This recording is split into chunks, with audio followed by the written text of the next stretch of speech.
여러분들 교재 275조 핵 반응에 의한 에너지 변화. 핵 반응에 의한 에너지 변화는 아인슈타인 공식을 따른다라고 이미 설명을 드렸었습니다.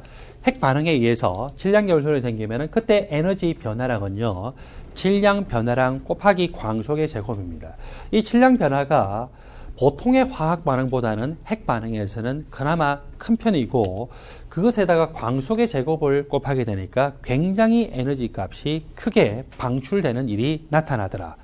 핵종들 중에서 핵자, 즉 핵 속에 있는 양성자도 한 개당 얼마, 또 중성자도 한 개당 얼마인데 두 개 모두 핵자고 각각 질량수 계수가 1이에요. 그래서 자, 양성자 계수든 중성자 계수든 한 개당 1로 보는데 핵자당 이 결합 에너지가 가장 큰 것이 질량수가 56인 철로 알려져 있습니다.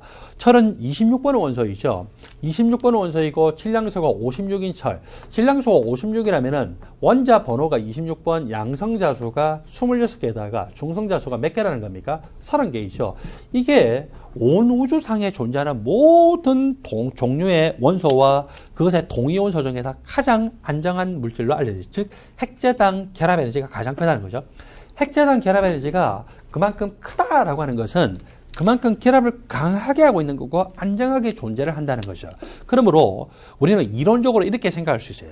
무한대의 시간이 지나게 된다면은 온 우주상에 존재하고 있는 모든 원소들은 질량수가 56인 철로 바뀐다라고 볼 수가 있겠죠.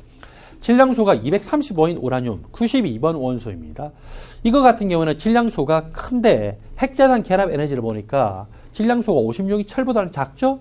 따라서 어떻게 되냐? 질량이 점점 작아져요. 그래서 이 질량이 작아지는 핵 분열에 의해서 궁극적으로는 뭘로 가느냐? 질량수가 56인 철적을 향해서 가게 되어 있습니다. 그리고 질량수가 이렇게 작은 수소인데 수소 중에서도 질량수가 1인 수소는 어때요? 무한히 안정하죠? 그리고 여기서 중성자가 한 개 더 들어오게 되면 질량수가 2인 수소, 이중수소라고도 하고 중수소라고도 하는데 이것에서부터 점점 이 핵자들이 합해져서 질량수가 56인 철, 물론 원자 번호가 1인 수소니까 양성자만 하더라도 25개가 늘어나야 돼요. 중성자는 몇 개 더? 54개가 더 늘어나서 56개가 돼야 되겠죠.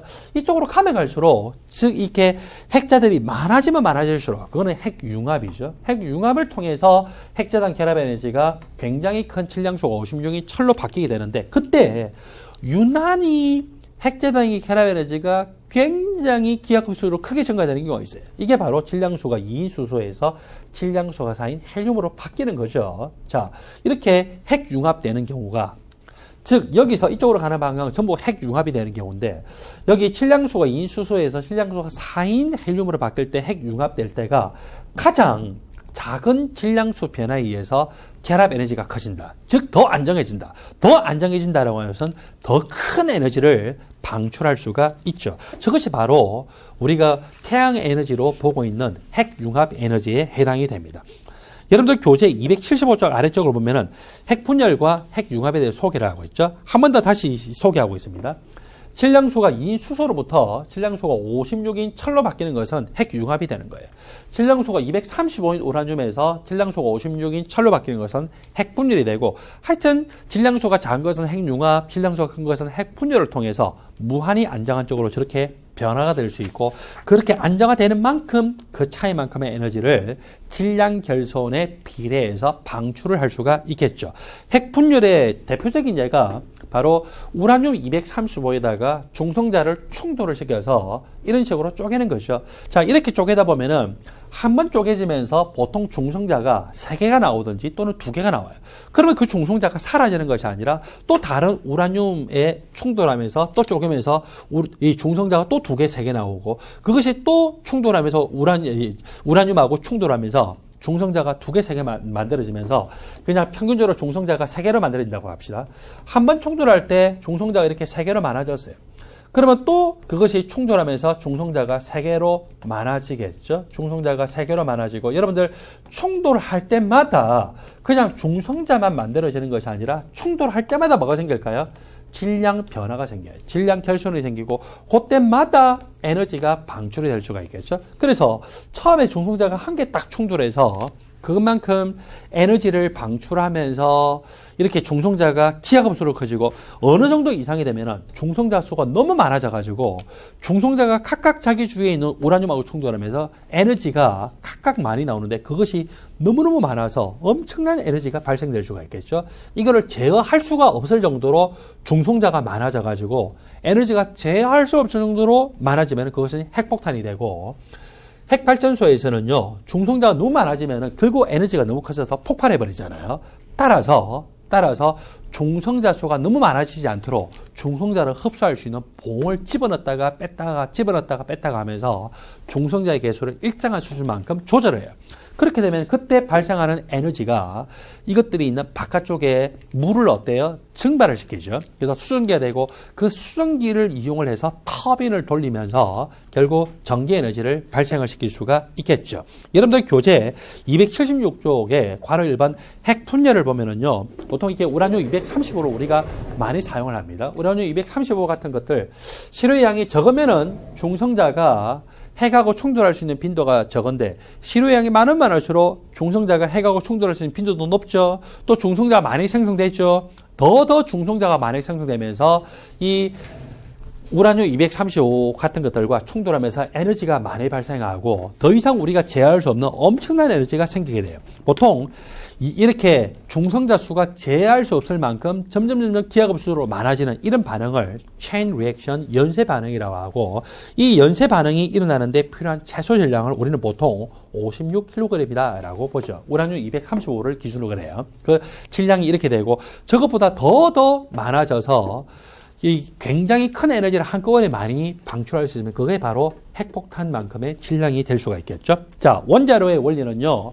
좀 전에 제가 이미 이야기했다시피 중성자가 너무 많아져가지고 제어할 수 없을 정도로 놔두는 것이 아니라 적당한 중성자의 개수가 그 원자로 내부에 있는 핵연료, 우라늄 235들 그 사이에서 계속 유지를 할 수 있도록 이렇게 중성자를 흡수할 수 있는 봉, 보통 카드뮴이나 붕소로 만드는데 그걸 넣었다 뺐다 하면서 조절하면서 항상 일정한 정도만큼의 에너지를 만들어내도록 한다는 것이죠.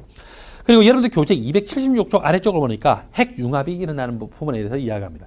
핵융합이 일어나는 이 부분에 대해서 하여튼 결론적인 것은요, 질량수가 2인 수소와 질량수가 2인 수소 두 개가 딱 만나면은 질량수가 4인 헬륨으로 변화가 됩니다. 그때 이렇게 변화될 때 질량 변화가 있어요. 질량이 하여튼 감소가 됩니다. 약간 질량 결손이 생기고, 이것이 아인슈타인 공식에 의해서 에너지가 방출되는데 엄청난 에너지를 방출하더라 이거죠. 이렇게 우리는 질량수가 2인 수소를 먼저 만들어요. 기본적으로 자연계에 존재하는 수소는 질량수가 1인 수소죠. 여기다가 뭐를 더해요? 중성자를 더해가지고 질량수가 2인 수소를 만들죠. 그래서 이렇게 질량수가 2인 수소가 결국 합해지면서 질량수가 4인 헬륨이 만들어지는 것에 의해서 굉장히 큰 에너지를 만들 수 있습니다. 질량수가 4인 헬륨은요, 이것이 중성 원자 상태에서는 무한히 안정한 핵종이죠. 따라서 우리가 핵분열이 일어났을 때, 즉 바로 앞을 다시 한번 볼까요? 우라늄에다가 이렇게 중성자를 충돌해서 이런 식으로 중성자 또 만들었는데 이것들은요, 방사성 동위원소예요. 이것들 자체가 알파선, 베타선, 감마선을 내놓을 수 있는 방사선 동위원소거든요. 그러니까 핵 발전을 할 때는 에너지를 크게 얻는 거는 맞긴 맞지만 이 연료라고 하는 우라늄 자체가 방사성 동위원소고 그것이 중성자하고 충돌해서 생성되는 부산물 자체가 또 방사성 동위원소이기 때문에 이 환경 오염적으로 보면은 엄청난 재앙을 불러일으킬 수가 있죠. 그런데 핵융합이 일어나면은 그때는 질량수가 2인 수소도 방사성 동위원소 아니에요. 이거는 안정한 거예요, 무한히. 그리고 질량수가 2인 수소, 이것도 굉장히 그래도 그나마 무한히는 아니고 그나마 안정한 것인데 이것들끼리 반응을 해서 진짜 무한히 안정한 질량수가 4인 헬륨을 만들더라는 거죠. 그래서 질량수가 4인 헬륨을 만들면서 저것이 결국 어떻게 돼요? 질량수가 4인 헬륨이 무한히 안정하기 때문에 환경 오염적으로 보면은 굉장히 안전하겠죠. 여러분 교재 277쪽을 보면은 수소 핵 융합의 창점이 나와 있는데 융합 생성물인 질량수가 4인 헬륨 원자가 비방사성 핵종이고 무한히 안정하기 때문에 좋더라. 그리고 이것 때문에 주위 환경을 오염시키지 않죠. 주위 환경을 오염시키지 않는다는 것은 부산물로서 이 부산물로서도 알파선, 베타선, 감마선을 내지도 않고 지금 질량수가 2인 수소 그 자체도 어때요? 알파선, 베타선, 감마선을 내는 것이 아니기 때문에 굉장히 안정하다는 거죠. 그 다음에 단점이 있는데 기본적으로 수소 핵융합, 즉 여러분들 그래프를 보면은요. 질량수가 2인 수소에서 질량수가 4인 헬륨으로 가기 위해서는 그만큼 결합 에너지가 커지죠. 결합 에너지가 커진다는 것은 이 상태가 결합 에너지가 작으니까 불안정한 거예요. 이 상태가 결합 에너지가 커지니까 안정한 건데 이 불안정에서 안정한 것으로 가기 위해서 일종의 활성화 에너지와 같은, 물론 활성화 에너지는 아니에요. 활성화 에너지 장벽과 같은 그런 뭔가가 필요한데 그때 필요한 온도가 수천만 도 이상의 온도죠. 이게 수천만 도 이상의 온도는요. 사실 핵폭발이 아니면은 쉽게 얻을 수 없는 온도에 해당이 되거든요. 그래서 이런 온도를 물론 우리는 핵폭발이 아니라 다른 정기적인 방법이나 이런 방법을 통해서 만들어내긴 하지만 굉장히 높은 온도가 필요하다는 것이 일단 단점이라면 단점일 수가 있습니다. 그 다음에 핵융합 반응이 일어나면은요. 결국 이렇게 질량수가 2인 수소 이런 것들이 만들어지고 중성자나 또는 X선 방출이 일어날 수가 있거든요. 그래서 그때 용기의 부식이 일어날 수 있다라고 하는 단점이 있지만 이것도 핵 발전 우라늄 235를 사용하는 것에 비하면은 거의 단점이라고 할 수가 없습니다. 그래서 우리는 미래의 에너지를 어느 과학자들도 예외 없이 다 생각하기를 적어도 지금부터 10년에서 20년 뒤가 되면은 핵융합이 우리의 모든 에너지의 근원이 될 거다라고 생각을 하고 있습니다. 여러분들 교재 277쪽을 보면은 핵 변환이 일어나는 부분에 대해서 간단하게 소개를 하고 있죠. 러더포드는 알파선 산란 실험을 하기 위해서 알파 입자를요, 금에다가 충돌했는데 금에만 충돌할 뿐만 아니라 그 당시까지 발견됐던 모든 원소들에다가 다 충돌을 했어요. 이렇게 충돌을 해서 이런 식으로 질량수가 17인 산소를 만들기도 했더라는 거죠. 자, 이렇게 핵 변환을 했고, 그 다음에 최초로 인공적인 방사성 동위원소, 질량수가 17인 산소를 우리는 방사성 동위원소다라고 이렇게 표현하진 않아요. 근데 인공적인 방사성 동위원소를 알파선, 베타선, 감마선을 낼 수 있는 그런 원소를 생산하는 것을 보면은 똑같은 방식이에요. 알파선을 이렇게 질량수가 27인 알루미늄에다가 충돌했더니 질량수가 30인 인이 만들어지고 그때 중성자도 부산물을 만들어요. 그리고 이 인이라고 하는 것은 계속 어떻게 돼요? 계속 변화를 통해서 질량수가 32인 규소하고 양전자를 낼 수가 있죠. 이거 알파선이나 베타선이나 양전자와 같은 그런 방사선을 낼 수 있는 저런 원소가 만들어진 것을 볼 수 있습니다. 여기서 말하는 이엔더 키리는요, 키리 부인의 따님입니다. 자, 이렇게 그 당시 약 1900년 바로 직전 1890년대 말부터 시작을 해서 1900년대 이 초반까지 주로 저런 핵 변환에 대한 연구들을 많이 했는데 여러분 그냥 참고로 보시고 만약에 이것들이 시험 문제가 나온다라면은 여기 괄호를 비워놓고 뭐가 들어갈까? 왼쪽 아래 천자의 합과 왼쪽 이천자의 합이 같도록 여러분들이 식을 세우면 되겠죠. 여기도 괄호를 넣고서 뭐가 들어갈까? 중성자 말고는 없겠죠. 여기도 괄호 넣고서 뭐가 들어갈까?